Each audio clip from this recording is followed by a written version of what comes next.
بسم اللہ الرحمن الرحیم بسم اللہ الرحمن الرحیم الحمدللہ نحمدہ ونصلی علی رسولہ الکریم اما بعد۔ سبق نمبر 4، تاریخ کے مراجع و مصادر۔ آج انشاءاللہ العزیز ہم تاریخ کے مراجع کے بارے میں پڑھیں گے، یعنی وہ جگہیں، وہ مقامات، وہ اسباب علم، ذرائع علم جہاں سے لے کر تاریخ کو مرتب کیا جاتا ہے، جہاں سے ہم تاریخ لیتے ہیں۔ گزشتہ ہمارا جو درس تھا اس میں ہم نے تاریخ نویسی کے بارے میں پڑھا کہ تاریخ لکھی کیسے جاتی ہے۔ اس حوالے سے ہم نے چند اصولی باتوں کا تذکرہ کیا اور تاریخ نویسی کے آغاز اور ابتدا کے بارے میں مختلف لوگوں کی مختلف آراء ہم نے پڑھی اور اس حوالے سے مختلف نقطہ ہائے نظر ہم نے پڑھے، اور پھر ان مختلف نقطہ ہائے نظر پر مختصر سا تبصرہ بھی کیا۔ علاوہ ازیں گزشتہ درس میں ایک خاص بات، تاریخ نگاری کی ابتدا کیسے ہوئی، اس کے بارے میں ایک اصولی بات اور ایک گویا علمی محاکمہ ہم نے گزشتہ درس میں پیش کیا۔ آج کا ہمارا درس تاریخ کے مراجع و مصادر کے بیان میں ہے۔ تاریخ کے بے شمار مراجع و مصادر ہیں، وہ جگہ جہاں سے تاریخ لے کر مرتب کی جاتی ہے بے شمار ہیں، بہت ساری جگہیں۔ ہم مستند ترین چیزوں کو سب سے پہلے رکھیں گے، پھر اس کے بعد والا درجہ، پھر اس کے بعد والا درجہ، اس طریقے سے بڑھتا ہے۔ ہمارے پاس اس دنیا میں جو سب سے معتبر چیز موجود ہے وہ کلام الہی ہے، اللہ رب العزت کا کلام قرآن مجید۔ لطف کی بات یہ ہے کہ تاریخ کا ایک اہم مستند ترین بڑا مضبوط ذریعہ، ماخذ اور مرجع یہی قرآن مجید بھی ہے۔ قرآن مجید اصل کوئی تاریخ کی کتاب نہیں ہے، کوئی واقعات کی کتاب نہیں ہے، کسی کہانیوں اور قصوں کی کتاب نہیں ہے، بلکہ یہ کتاب ہدایت ہے۔ قرآن مجید کا اصل موضوع انسانی نفوس کی اصلاح ہے، انسانی دل کو بنانا ہے۔ تاہم اس کے ضمن میں اس مقصد کو پہنچنے کے لیے، اس مقصد کو حاصل کرنے کے لیے قرآن مجید مختلف اسالیب میں تاریخ بھی بیان کرتا ہے، جس میں کبھی کبھی شخصیات کی تاریخ قرآن مجید ذکر کر رہا ہوتا ہے، کسی پیغمبر کا واقعہ بڑے تفصیل کے ساتھ سنا رہا ہوتا ہے، کبھی کسی پیغمبر کے واقعے کے جزوی واقعات سنا رہا ہوتا ہے، کبھی کسی غیر نبی کا واقعہ سنا رہا ہوتا ہے، کبھی کسی ولی کا واقعہ سنا رہا ہوتا ہے، کبھی کسی بزرگ کا واقعہ سنا رہا ہوتا ہے، کبھی کسی نیک کے علاوہ نافرمان شخص کا بھی واقعہ سنا رہا ہوتا ہے، اس کے عروج و زوال کی داستان سنا رہا ہوتا ہے۔ تو ان سارے کے سارے قصوں کے اندر جو شخصیات کا بیان قرآن مجید کرتا ہے، اس میں تاریخ کا ایک روپ پنہا ہے، اور اس کے اندر جو داستان ہمیں بیان کی جاتی ہے وہ مستند ترین، مضبوط ترین داستان ہوتی ہے۔ اسی طرح قرآن مجید بہت سارے واقعات سنا رہا ہوتا ہے کہ ایسی جگہ پر اس طرح کا ایک واقعہ پیش آیا تھا اور اس طرح ہوا تھا، اور جو کچھ قرآن مجید میں ذکر کیا گیا ہے یقیناً وہ سب سے مستند ترین ذریعہ علم ہے ہمارے پاس، تاریخ کی مستند ترین چیزیں۔ اسی طرح بسا اوقات قرآن مجید کچھ قوموں کے واقعات سناتا ہے کہ اس طرح کی قوم آئی تھی، اس زمانے میں آئی تھی، یہ انہوں نے اعمال کیے۔ علاوہ ازیں قرآن مجید کبھی کسی خاص بستیوں کا ذکر کرتا ہے کہ اس جگہ پر یا فلاں جگہ سے گزرتے ہوئے تم دیکھتے ہو کہ اس طرح کی بستی، اس طرح کے لوگ گزرتے ہیں، ان کے قرآن مجید واقعات سناتا ہے۔ یہ بھی تاریخ کے حاصل کرنے کا ایک مستند ترین ذریعہ ہے۔ علاوہ ازیں کبھی کبھی قرآن مجید واقعات اور شخصیات اور اقوام کی کہانیاں، بستیوں کے قصے سناتے سناتے اس میں اسباب و نتائج کا جوڑ پیدا کرتا ہے کہ چونکہ اس زمانے میں اس طرح کا واقعہ پیش آیا تھا لہذا اس کا نتیجہ یہ ہوا، چونکہ ان لوگوں نے بغاوت کی تھی لہذا ان کو سزا ملی، چونکہ ان لوگوں نے اللہ تعالیٰ کی نافرمانی کی تھی لہذا ان پر عذاب آیا۔ اسی کے برعکس کبھی کبھی اسباب و نتائج اچھے والے اور نیکوں والے بھی اللہ تعالیٰ ذکر کر رہے ہوتے ہیں کہ نیک لوگوں نے جو اللہ تعالیٰ کی بات مانی، وقت کے پیغمبر کی بات مانی، دنیا میں اس طریقے سے رہے جس میں اللہ تعالیٰ نے رہنے کا ان سے مطالبہ کیا تھا، تو انہوں نے کیا کیا ثمرات اور فوائد اس کے سمیٹے۔ یعنی صرف تاریخ نگاری، تاریخ بیانی نہیں، بلکہ تاریخ سے آگے بڑھ کر ایک چیز کہ تاریخ کے اسباب و نتائج کو کرنا۔ پھر تیسرے نمبر پر جو قرآن مجید کے اندر چیز ذکر کی جاتی ہے وہ فقہ التاریخ ہے، کہ اس سے پہلے جتنی بھی تواریخ لکھی گئی تھی، جتنی بھی تاریخیں لکھی گئی تھیں،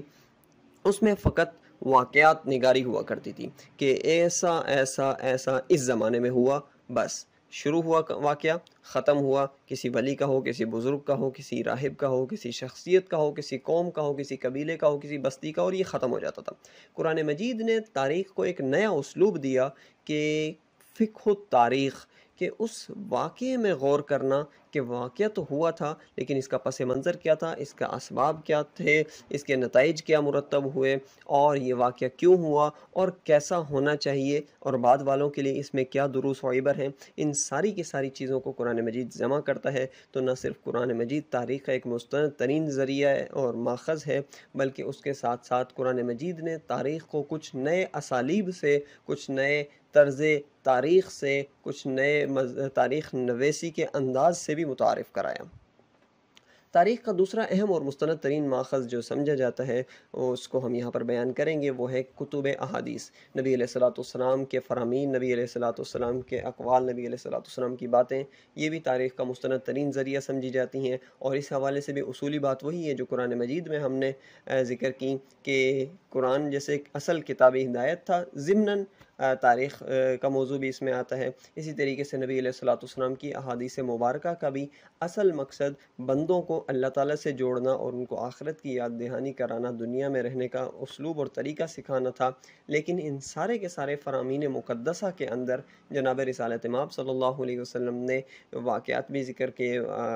بیانات بھی کیے، جس کے ذریعے سے ہم تاریخی کچھ چیزیں اخذ کر سکتے ہیں۔ اس حوالے سے سب سے پہلی چیز کتب احادیث میں جو ہمیں ملتی ہے وہ مغازی ہیں، نبی علیہ الصلوۃ والسلام کی وہ جنگیں، نبی علیہ الصلوۃ والسلام کے وہ غزوات جس میں نبی علیہ الصلوۃ والسلام صحابہ کو بھی لے کر گئے، اور اس جنگ کی قیادت خود جناب رسالت مآب فرما رہے تھے صلی اللہ علیہ وسلم۔ تو ان مغازی کو، ان غزوات کو جب ہم دیکھتے ہیں تو اس کا ایک پہلو جناب رسالت مآب صلی اللہ علیہ وسلم کی سیرت ہے، اور اس کا دوسرا پہلو جناب تاریخ کا ایک حصہ ہے۔ تو اس طریقے سے یہ جو مغازی ہیں یہ بھی تاریخ کا ایک اہم ترین مستند ترین ذریعہ ہے۔ مغازی کے ساتھ ہی اس کا ضمنی سلسلہ ہوتا ہے کہ سرایا، وہ جنگیں یا غزوات جس میں نبی علیہ الصلوۃ والسلام خود تشریف نہیں لے گئے بلکہ کسی صحابی کی تشکیل کی کہ فلاں قوم قبیلے کی طرف جاؤ، ان کی اصلاح کرو، ان سے بات کرو، ان سے جنگ کرو۔ تو یہ بھی واقعات جو کتب سیرت میں مذکور ہیں، یہ بھی تاریخ کا ایک اہم ترین اور مستند ترین ذریعہ اور ماخذ سمجھے جاتے ہیں۔ اسی طریقے سے کتب احادیث میں مذکور وہ واقعات جو پہلے زمانوں کے ہیں، گزشتہ زمانوں کے ہیں، اس میں نبی علیہ الصلوۃ والسلام نے کوئی واقعہ سنایا، کوئی قصہ سنایا کہ ایک زمانے میں ایسا ہوا تھا، ایک کچھ خواتین کا قصہ ہوا، کسی ولی کا، کسی بزرگ کا، کسی نافرمان شخص کا، یہ بھی کتب حدیث میں مذکور ہوتے ہیں، اور اس کو بھی تاریخ کا ایک اہم ترین اور مستند ترین ذریعہ سمجھا جاتا ہے۔ اسی طرح زمانوں کے علاوہ نبی علیہ الصلوۃ والسلام نے کچھ انبیاء علیہ الصلوۃ والسلام کے واقعات اپنی زبان مبارک سے ارشاد فرمائے، اور یہ بھی مستند ترین ذریعہ تاریخ کا سمجھا جاتا ہے کہ یہ جو قصے کہانیاں، جو زمانوں کے واقعات، مغازی اور سرایہ وغیرہ تاریخ کے اندر کتب حدیث کے ذریعے سے ملے ہمیں، یہ بہت مستند ترین ہوں گے۔ اور اسی طریقے سے کتب احادیث میں ہمیں کچھ چیزیں ملتی ہیں جس کو کہتے ہیں ہم دلائل، کتب دلائل، نبی علیہ الصلوۃ والسلام کی نبوت کے حوالے سے جو دلائل وغیرہ دیے گئے، جو واقعات معجزات وغیرہ پیش آئے، اس کو مرتب کیا، تو کیا کیا واقعات پیش آئے تھے، کیا کیا معجزات تھے، یہ بھی ایک بعد میں آنے والوں کے لیے تاریخ تھی، اور یہ ہمیں حدیث سے ملنے والی تاریخ ہے۔ تو یہ بڑی مضبوط اور مستند ترین کتاب ہے،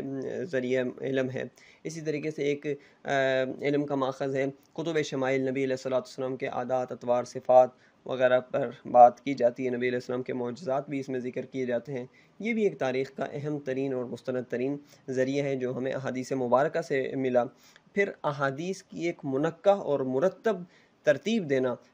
اور اس کو صرف نبی علیہ الصلوۃ والسلام کے شب و روز سے جوڑ دینا، اس کو سیرت کہتے ہیں۔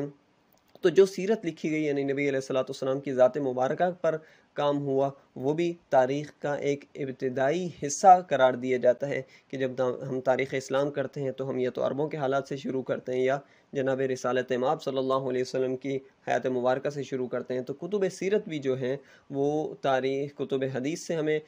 ملتی ہیں، اور پھر یہ جو ہے تاریخ کا ایک اہم ترین ذریعہ تھا۔ اسی طرح کتب احادیث میں ہمیں حضرات صحابہ کرام کے احوال وغیرہ ملتے ہیں، ان کے واقعات ملتے ہیں، اور ان کی تاریخ مرتب ہوتی ہے۔ تو کتب حدیث سے تاریخ کا یہ بھی ذریعہ ہمیں ملتا ہے۔ علاوہ ازیں تاریخ کا ایک اہم اور مستند ماخذ گزشتہ زمانوں کی کتابوں کو سمجھا جاتا ہے۔ پہلوں کی کتابیں خواہ وہ موجود اس وقت ہوں یا موجود نہ ہوں، بعد کے زمانوں میں فنا ہو گئی ہوں، بعد کے حادثات کی وجہ سے وہ ختم ہو گئی ہوں، لیکن ان کی بقایا جات یا ان کے کم از کم ذکر موجود ہو، ملتا ہو، تو اس کو بھی تاریخ کا ایک مستند ذریعہ سمجھا جاتا ہے کہ اگر یہ کتابیں کہیں سے مل جاتی ہیں، یہ ذریعہ علم کہیں سے مل جاتا ہے تو اس کو بہت استنادی حیثیت اس کی بہت مضبوط ہوتی ہے۔ اس حوالے سے ایک دو کتابیں ذکر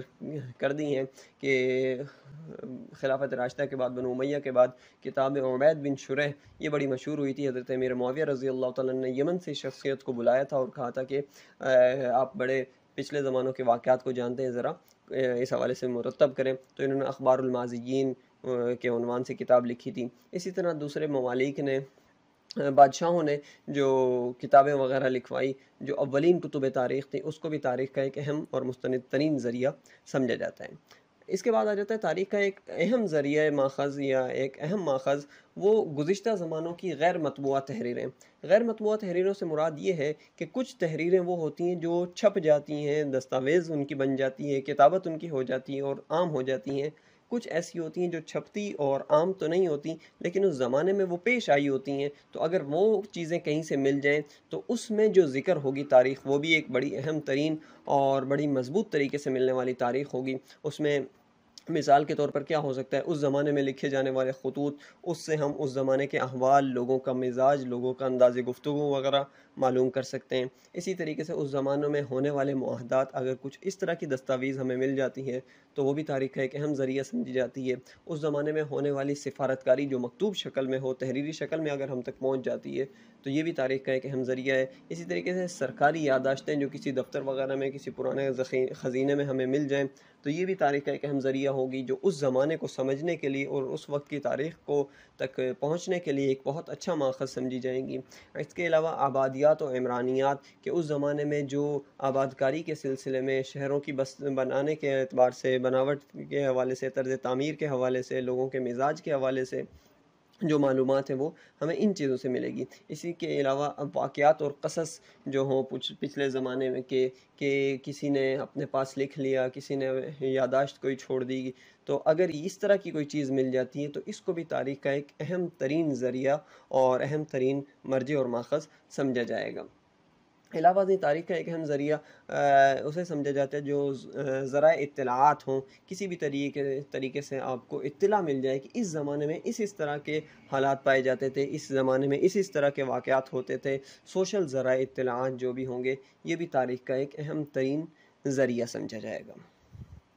تو آج کے لیے ہمارا درس یہاں پر جا کر مکمل ہو جاتا ہے۔ میں ایک مرتبہ پھر اعادہ کر دیتا ہوں، دہرا دیتا ہوں کہ آج کے سبق میں ہم نے کیا کیا پڑھا۔ آج کے ہمارے درس کا عنوان تھا تاریخ کے مراجع و مصادر۔ اس میں ہم نے تاریخ کے مراجع و مصادر میں کچھ باتیں کی، اس کے بعد قرآن مجید کے متعلق پڑھا کہ قرآن مجید کیسے شخصیات، واقعات، اقوام، اسباب، نتائج اور فقہ و تاریخ پر بات کرتا ہے، اور قرآن مجید تاریخ کا ایک مرجع اور مصدر ہے۔ اس کے بعد ہم نے کتب احادیث پڑھی، اور کتب احادیث کے ضمن میں ہم نے مغازی، سیر، واقعات، کتب شمائل، کتب دلائل، سیرت اور سیر صحابہ کے بارے میں پڑھا۔ تیسرے نمبر پر ہم نے اولین کتب تاریخ کے بارے میں پڑھا، جس کو ہم تاریخ کا بنیادی ایک ماخذ سمجھتے ہیں۔ علاوہ ازیں ہم نے گزشتہ زمانے کی غیر مطبوعہ اور غیر چھپی ہوئی تحریروں کے بارے میں پڑھا۔ علاوہ ازیں ہم نے اس کے بعد ہم نے سوشل ذرائع اطلاعات کے بارے میں پڑھا کہ یہ بھی تاریخ کا ایک اہم ترین ذریعہ سمجھا جاتا ہے۔